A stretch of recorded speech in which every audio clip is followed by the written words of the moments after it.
Welcome to Energy Vista, a podcast on energy issues, personal and professional trajectories. I'm your host, Leslie Palti-Guzman. In each episode of this podcast, we chat with energy experts from all around the world. We exchange on timely energy issues as well on their life experience. You will learn a lot whether you are an energy aficionado or a newbie. It's June 15, 2020, and time for a new Energy Vista episode. Today I'm exchanging with Amlan Saha. Amlan is an energy and environmental economist and public policy advisor. He is senior vice president at MJ Bradley and Associates and has renowned experience in advising governmental agencies, companies, think tanks on how to best navigate current and future impacts of the energy transition. Hi, Amlan. Hi, Leslie. Thank you for having me. Thank you very much for joining the Energy Vista podcast. So I would like to start with a little bit of information about your work because it seems it's a very timely job advising oil and gas companies and utilities on how to get to net zero. Very fascinating, but also I think very daunting given the level of uncertainties regarding new technologies, path of adoptions of new energies, and so many other variables that we're going to touch on in the podcast. Can we start a little bit with some lexicology? Because there is a flurry of terms used by media, companies, governments. And can you clarify for us if they all mean the same? When we say net zero carbon footprint or carbon neutrality, we're talking about the same thing, right? Yes, that's an excellent question and a great place to start, I think. And you are absolutely right that net zero by 2050 or thereabouts is what's taking up a lot of my time now. I've been talking and helping a lot of our clients exactly figure out what does that really mean, both in terms of, as you pointed out, the lexicography, but also what does it mean for their business? So let me start by trying to, and I'll say that there are probably many different ways of defining this, but I'll try to take a stab at it. So when we say net zero, as you can imagine, the word net there implies that there is probably some room for some emissions, And so what's happening here is that really we are trying to get to perhaps 90%, perhaps 95% below a certain level, oftentimes 1990, oftentimes 2005, by 2050. That doesn't mean we are getting to absolutely zero emissions. What we are really doing is, we have the forests, we have the sinks, the various things, including the agricultural sector, that actually pull a lot of the CO2 and store it for posterity. And so that sucking out of the CO2 gives us or creates some room for us to emit a little bit of CO2 still, and by netting it out, still call it a net zero scenario. And that's kind of where we are trying to get by 2050 in order to still achieve that, well below 2 degrees scenario world that we want to live in and that we signed up for when we agreed with the Paris pledges and agreements several years ago. And so when we hear many different oil and gas companies starting to set up goals for net zero by 2050, do they use all the same timeline as a reference year? You mentioned 1990, right. But it's not the case for all of them. Right. And again, it's very difficult to really comment on that because oftentimes, for a lot of organizations, their emissions in 2005 perhaps would be very close to what they were in 1990 or what they were in another year. So it really depends on, oftentimes the years may be different, but we are still talking about the same level perhaps. And then there is another element to also think about, that when we talk about net zero at the economy-wide level, meaning for a country or for a region of the world, that net zero can often mean a little different from when a corporation or an organization is talking about net zero, because at the organization or corporation level, you may be able to use a lot of pretty high quality offsets to get to net zero. But when we're talking about a big region or the whole world, that scope for offsets is not really there. The only offsets you really have are the sinks. And so, but when I say offsets, I mean like at an organization level, you often, when you probably last bought a air ticket, although in the COVID world, we are not traveling all that much, but if you recall the last time you bought an air ticket, chances are that the airline offered you the option to buy a CO2 offset. So you could probably pay an extra $5 or $10 or $15, depending on what the offset price was, and quote unquote offset the CO2 emissions that would have been associated with that particular trip you were taking to your destination. Now that's an offset that is often available to organizations or at the organization level, because you are, if I'm organization A and I know that my accounting shows I have 100 million tons of emissions, I know that if I pay to reduce emissions, say in another part of the world where it's cheaper to reduce emissions than in a developed economy that my organization is located in, then I could buy that offset from another part of the world and net it against my emissions to then reach that net zero level. Right. When we are doing it at the country level or at the global level, at the country level, that opportunity is reduced, but at the global level, it's basically disappears, the offset. You really are only relying on sinks then. Or, increasingly we are hearing about projects that work to suck CO2 directly out of the air, basically. I think it's called direct CO2 capture. Yeah, actually, the Department of Energy is working on that. I mean, they have some funding. It's a kind of geoengineering, so I think it's still in research and development mode, but it's definitely a new trend. And so I hear sometimes US LNG exporters thinking about those kind of offset. If they export gas to a country that consumes a lot of coal, they can say that gas is less emitting than coal, and in this case, they will try to offset some of their emissions. That is correct. That is another way, and again, it falls under that bucket or category of offsets. So, for example, you have a lot of emerging economies, for example, Indonesia or India, that have a lot of coal-fired power generation. And so if you are exporting any LNG to any of these countries and you can credibly claim that the LNG that you're exporting to these countries would be used to generate power, and that new power that will be generated using this gas will displace some of the power that is currently being generated by coal, or let's say coal is being used as a feedstock for something where the carbon is not sequestered, and natural gas will be used to replace that, then I think you can claim that the natural gas that you're exporting to some of these countries, the emissions associated with that natural gas would be offset because you will be helping to reduce emissions that would otherwise perhaps come from coal. So that's an excellent point, yes. So it's looking at the country importing, like the balance of the country, or globally?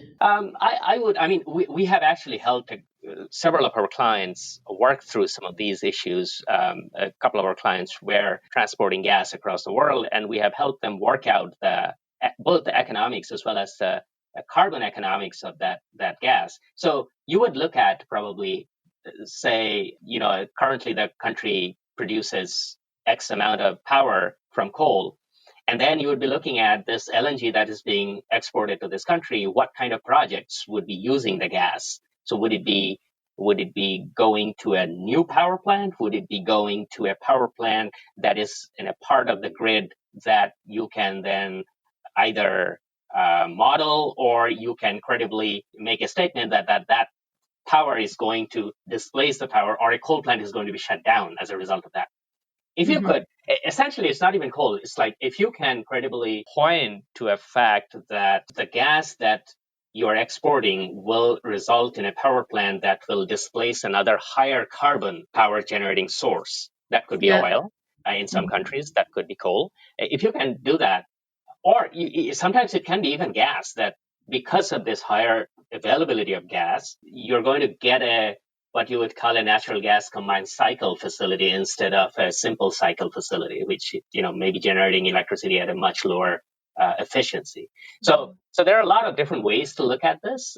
You could basically calculate and can come to a conclusion that yes, even though natural gas is a carbon emitting fossil fuel, it is perhaps one of the lowest or the lowest carbon emitting fossil fuel out there. And therefore, it is possible that the act of exporting that power, that natural gas is actually leading to a net reduction of emissions somewhere. So when you look at all the companies that have started to make statements about their climate ambitions, do you see some peer pressure? And I feel that maybe there is the sentiment that, once one big company is going into this direction of net zero, others are more likely to follow because you don't want to be the last, and there is maybe more damage if actions are not being taken. 2050 is like 30 years from now, but it seems that companies that are taking actions now will be in a better shape tomorrow. I think you are right on point there with your last statement, that if you are thinking about this strategically right now, then you are definitely probably going to be in better shape going forward.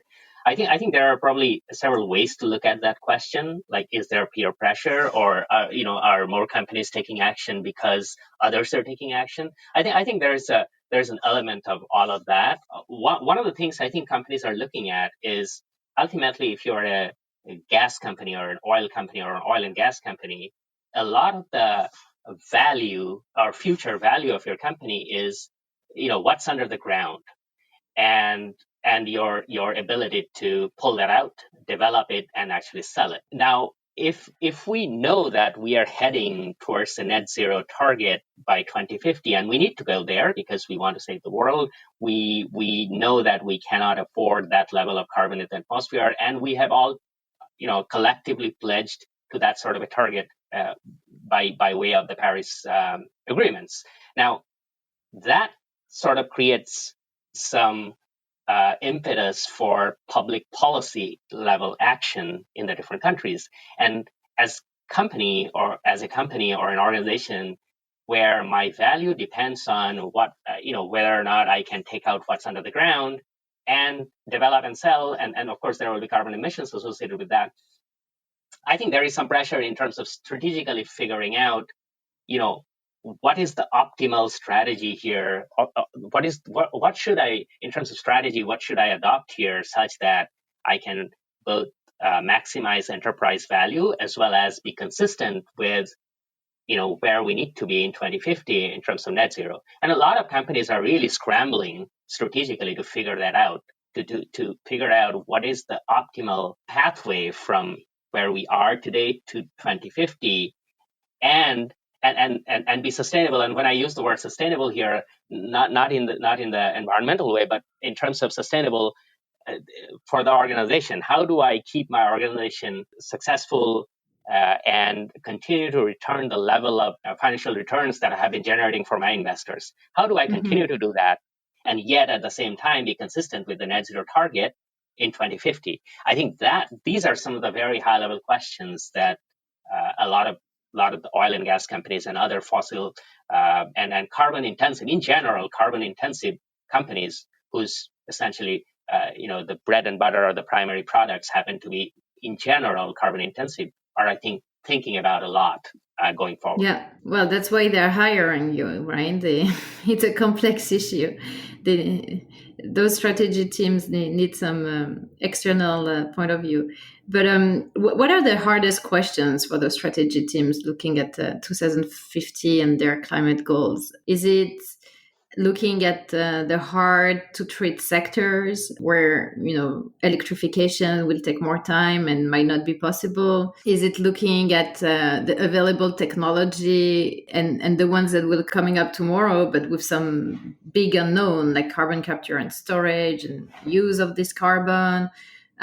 So help us a little bit think like what's going on in the strategy teams, like the thinking around, like how do they organize their thinking? Yeah, I think there are probably two questions to start with. One is, do I, as an organization, are we going to bet against or for that public policy will actually get us there? Because I think at this point, knowing what we know about technology and what we know about the economics of that, without some public policy support, just relying on the market, I think it'll be pretty daunting for us to, and pretty difficult for us to get to net zero by 2050 without some public policy support. So one question for a lot of these organizations are, should we bet for or against that? Meaning, should we expect credibly that a lot of the governments are going to take action and put in place public policy that will get us to that net zero by 2050? Once we have figured an example would be, I bet that there will be a carbon price by 2025. It could be a carbon price. It could be, a whole host of things, right? A menu of options. So, oftentimes a carbon price may or may not always be enough because, say, for oil, or not really oil, but gasoline, let's say, it's what you call a non-elastic good. The elasticity is very low. So if you raise, like recently when oil prices crashed, the price at the pump of a gallon of gasoline reduced dramatically. That's almost like the equivalent of a carbon price being removed at hundreds of dollars per ton, probably. So, or when prices go back, it will be the same in the reverse. Now, if that sort of doubling up of the price of gasoline at the pump is not enough to change our behavior, then, and it is not because it's an inelastic good, meaning that I have to go to my work in the morning, I have to commute, I have to go to the grocery store. These are things people have to do. When things are very inelastic and you impose a charge like that, it just becomes a tax. But the activity itself, and or moving to another alternative source of energy, is not doesn't materialize. So essentially, what ends up happening is that at the policy level, we'll probably have to have a menu of options, not just the carbon price, but also things like policies that promote or encourage technological breakthroughs. So targeted or which make it economically easier for consumers to move to an alternative source of energy. So, for example, a carbon price may raise revenues, but then if that revenue is invested, like in the Regional Greenhouse Gas Initiative in the Northeast, it is directly invested in a lot of energy efficiency programs or invested in building out electric vehicle charging infrastructure, then we start addressing some of the issues that prevent people from moving to that alternative source of energy without that level of anxiety that a lot of people have today when they think about electric cars, for example. And so when that infrastructure is there, for example, then I think a lot of car manufacturers, or say many more electric vehicle models might, or the number of models in the market will be accelerated probably far beyond the number of models that we have in the market today. So it becomes like a catch-22 situation. Probably you try to that logjam is broken by public policy action. So in other words, I'm thinking about a menu of options here, and a price on carbon, or a whatever you want to call it, a tax, or a cap and trade, or a cap and invest, or cap and dividend.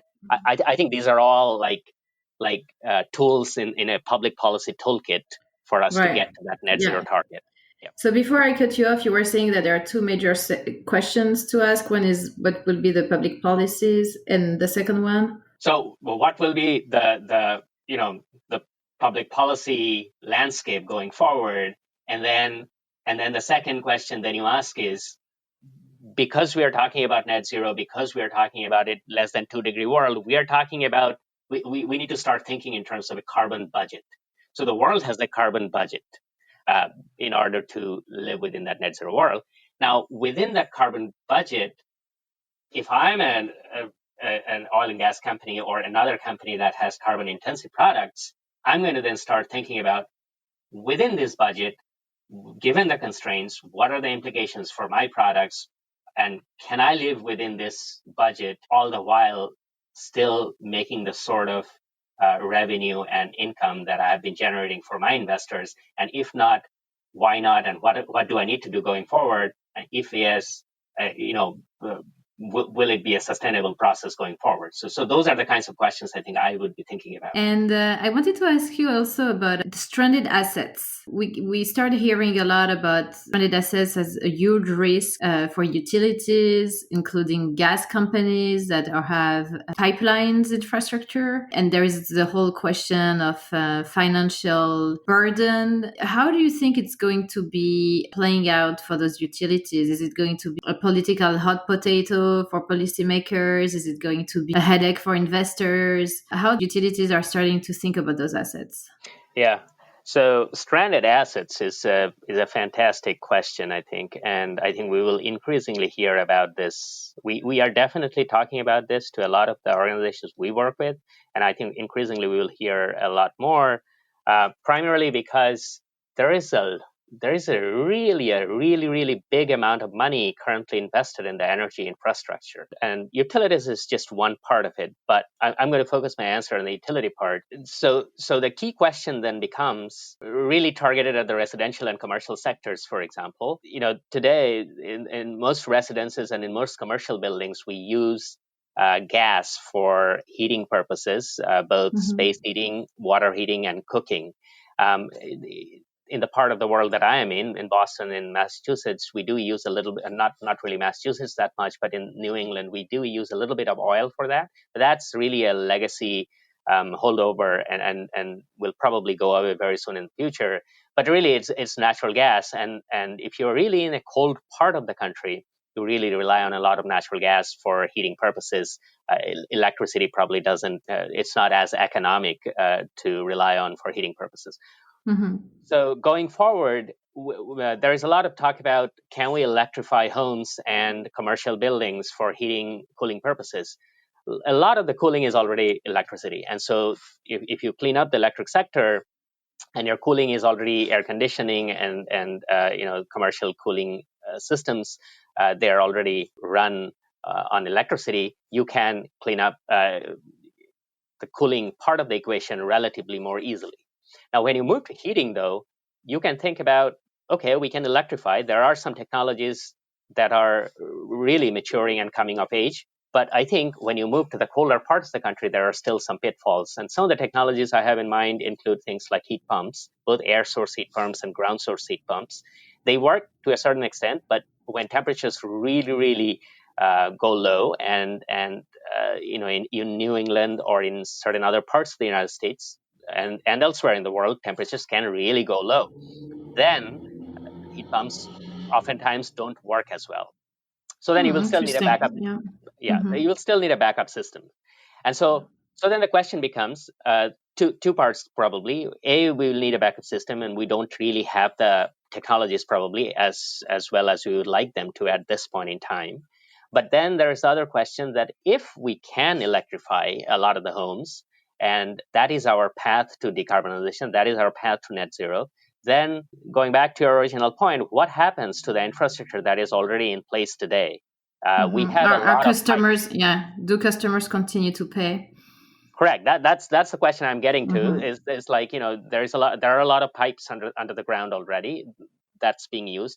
A lot of it is not depreciated at all. So customers are let me take a step back. A lot of it is rate based, meaning that investors paid for them, but it's a line item on your bill probably that you are on the hook as a ratepayer or as a customer, a retail customer. You're on the hook to pay for that asset that was developed over the next probably 20 years. You're on the hook to pay for that. Now, if this asset has not been depreciated yet, and if we suddenly stop its use because we don't need it any longer, because we have electrified and because that's our path to net zero, then what happens? And this is a key question that I don't think has been fully resolved or fully answered. Like, what happens? Do customers still continue to be on the hook to pay for these assets? Of course, you could consider that customers no longer have to pay for these assets. Then investors will take a hit. And then if that's the case, will there be enough confidence in your system to kind of lure or attract investors in the future? So there are a lot of things to think about as we kind of grapple with this issue of stranded assets. And in that context, we have also started talking to a lot of the groups and organizations that we continue to talk around what are the different pathways to that net zero. What are the different decarbonization pathways that kind of allow us to retain some of this infrastructure that we already have in place, Mm-hmm. that so that it doesn't become stranded. So things on the table that we have been talking about, options rather on the table, include: can we convert some of the natural gas that we burn today into renewable natural gas? Mm-hmm. And so that's like at the end customer level, there is no change, but we are still kind of able to get the benefits of decarbonization, even though we continue to use energy in a form that allows us to use that infrastructure that's already in place. But Another in thing this that case, is renewable gas something that the world really needs, like that our energy mixes really need, or it's just to avoid a stranded asset? Yeah, I think one of the questions that will probably pop up in the renewable natural gas context is, uh, do we have enough of it? Can the world get enough of it? Can we, like, if we already have the infrastructure and we are burning X amount of gas, can we get that level of renewable natural gas? We don't know that yet. It is not a clear answer. There is no clear answer to that. There are some experiments being carried out where you use, it's called the power to gas, which would also mean hydrogen, but power to gas cycle, where you use renewable electricity to split or hydrolyze water to split the hydrogen atom, combine it with carbon that you pull from CO2 from the atmosphere, to create methane that is, you can call it a renewable natural gas as well.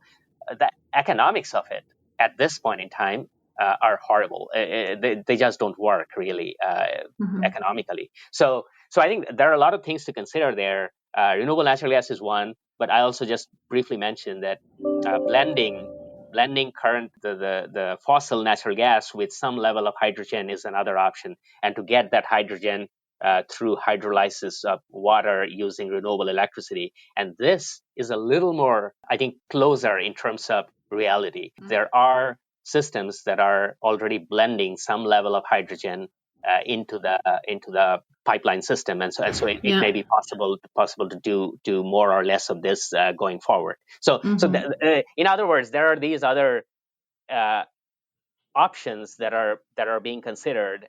I don't have a the answer, and I don't think Right. anyone has the answer. But I think Yeah. all of these options are on the table to be considered, so that we can, going forward, figure out a way where we maybe will not be able to avoid stranded assets, but we can Mm-hmm. certainly work towards minimizing the amount of stranded assets that we create in the process of getting to the net zero level. Yeah. So we've been talking a lot about all the hard thinking around net zero carbon, around potential risks. What about opportunities for those businesses? Like, a silver lining. Oh, absolutely. I think a lot of them, in fact, I'm not going to name names here, but I think a lot of them have already started making some interesting moves. We have already seen a lot of relatively large traditional legacy oil and gas firms move pretty aggressively into the renewable space. Mm-hmm. I think there are some interesting work that's being done in the storage area as well, because we often hear that one of the drawbacks of a lot of the renewable sources of energy today is that they are intermittent. They cannot be Mm-hmm. turned on or off at will. And so there's a lot of work that's going into the storage area. And I think a lot of these companies that were and still are legacy energy companies are actually moving pretty aggressively into these areas. And these are your prime opportunity areas going forward, really. And there is also some research going on the different uses of carbon. Correct. You mean to say, like, the different ways we could use. Correct. Yes. Right. Like Yeah. Although to yeah. monetize carbon, not just for oil enhanced recovery, but Oh, okay. finding. I see. Right. The other uses of CO2, you mean? Yes. Yes. Yes. Yeah. I think there is some research on that going on as well. Although I personally don't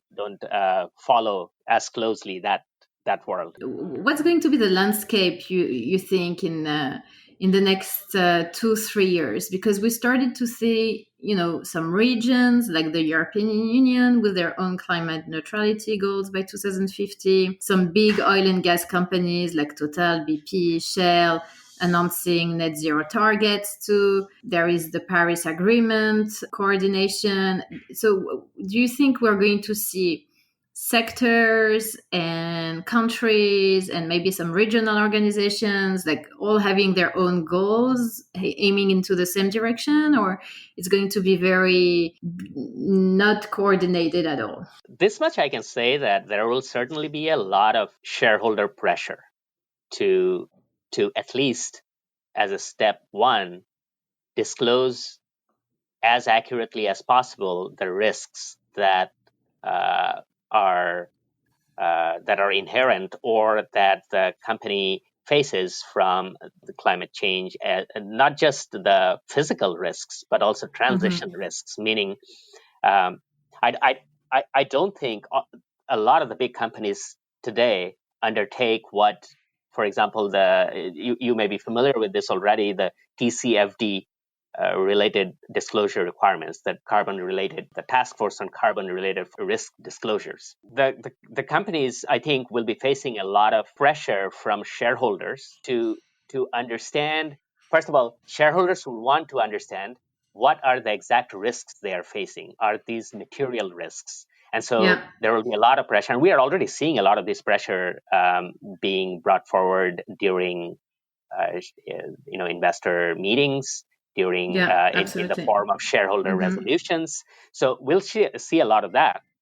And as these companies face these pressures from their investors, I think more and more companies will be undertaking what I would call scenario analysis.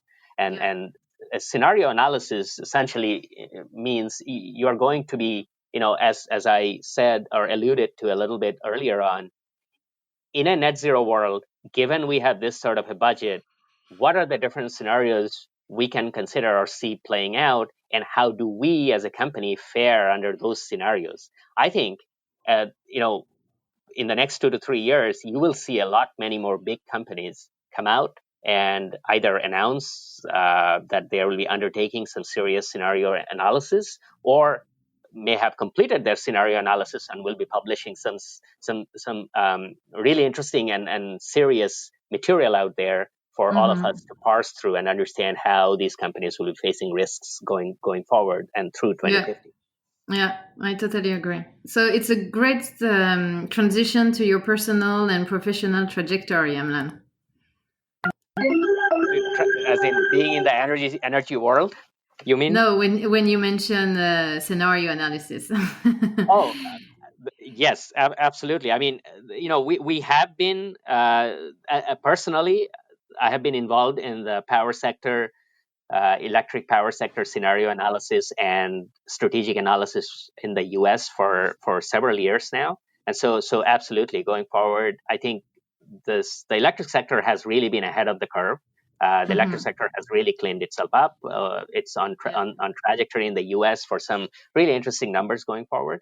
But I think a lot of the things that the electric sector has been doing for the last probably a decade, I think a lot of energy companies from other sectors, and not just energy companies, but a lot of the carbon intensive companies from other sectors, I think will be also embarking on some of those very same endeavors or steps, or will be taking those steps going forward, or will have to. So yes, I'm really hopeful personally that we will be able to get to that net zero target, and these are all little steps that we take along the way in order to get there. But you're right that it will be a lot of work and a lot of collective determination on all of our part to make this happen. So at a personal level, so you mentioned scenario analysis. You studied at some top-notch schools, including the Fletcher School where we met, but you went also to a famous business school in France, HEC, and other great schools. You studied different disciplines, including computer engineering. In your day-to-day work, you seem to study a lot of different pathways, make assumptions, look at outlooks, projections, model. Do you feel your education prepared you for your work? Excellent question. And first of all, I have to say that it's always a pleasure speak with another member of the Fletcher Mafia, as they say. Yeah. And indeed, and on top of that, a classmate at that. So it's awesome. So thank you again for having me. And by the way, I remember that you were very savvy at Excel. We took one petroleum class, I think, together, and that was my memory. Absolutely, that was an excellent class too. Yes, yes, yes, yes. So you're right. I mean, I did go to an engineering school for college, and then to HEC in Paris for business, economics, and finance training, and then at the Fletcher School in the Boston area. I think I must say that having an engineering degree or engineering training definitely helps me to look at problems in a certain way that sort of pushes me to kind of boil the problems down to the key variables or the key parameters fairly quickly. So it definitely helps me think that way. But then, having spent time in both Paris and Boston, and both in policy and in business, it also helps me, or at least in the back of my mind, it's always there that ultimately it's the big picture and how all of this comes together that probably matters. That if we want to get to that goal of net zero, which is really a huge undertaking for the whole world, a lot of engineering will be necessary. Mm-hmm. But also, if ultimately we'll have to figure out how all of this policy kind of adds together, and how we kind of get to that number, and keeping track of that, we are always making progress towards that number. So I think that the combination of all of the education that you laid out, I think helps me see both at the detail level as well as the big picture, and I'm quite appreciative of that every day. Yeah. And you have also a very multicultural background. You lived many years in Singapore. You're originally from India. You speak many different languages. How does that multicultural background, understanding of the world, adding value to your job? Now, this is probably the really tough question of this interview. I think, well, so yes, you're right that I was born in India, spent a lot of time in Singapore, went to college there, spent time in France, and then now in the US for the last 15 years. I think a large part of my life, I have always been an outsider everywhere. And so it helps me, I don't know, it's very difficult to articulate, but I think it helps me see pictures slightly differently, and always trying to look at things, perhaps just deliberately taking a little bit of an unconventional look at things. Mm-hmm. But I think I'll just leave it at that. It has generally kind of helped me always recognize that there is probably another view out there. There is probably another right way to do this as well out there, that this is not the only right way. And that's probably, it's very vague, but Mm-hmm. that is always Like, like helping yeah. approach things from a different angle, different perspective. I can relate to that.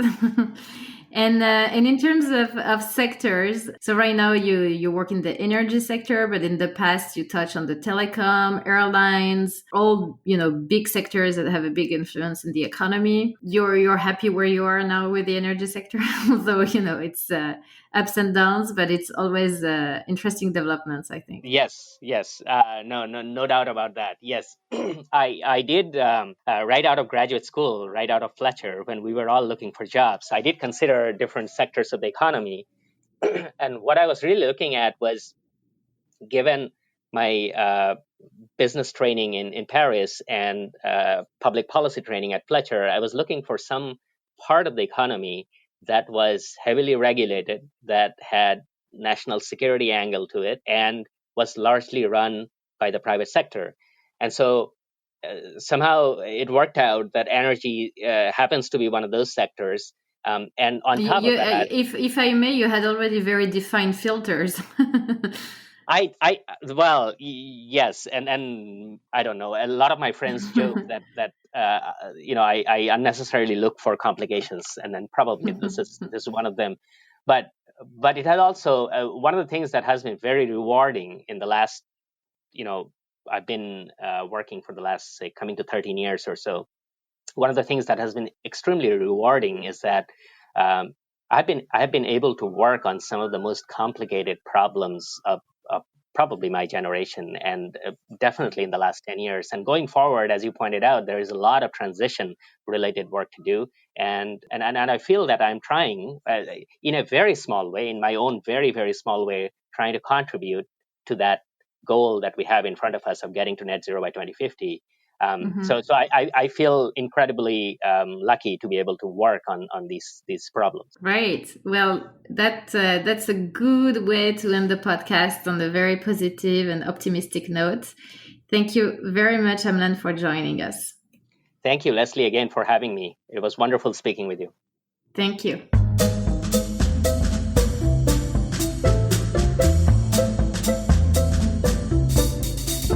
That concludes our Energy Vista podcast, which was recorded on June 15, 2020. This is Leslie Palti-Guzman saying good day and good luck.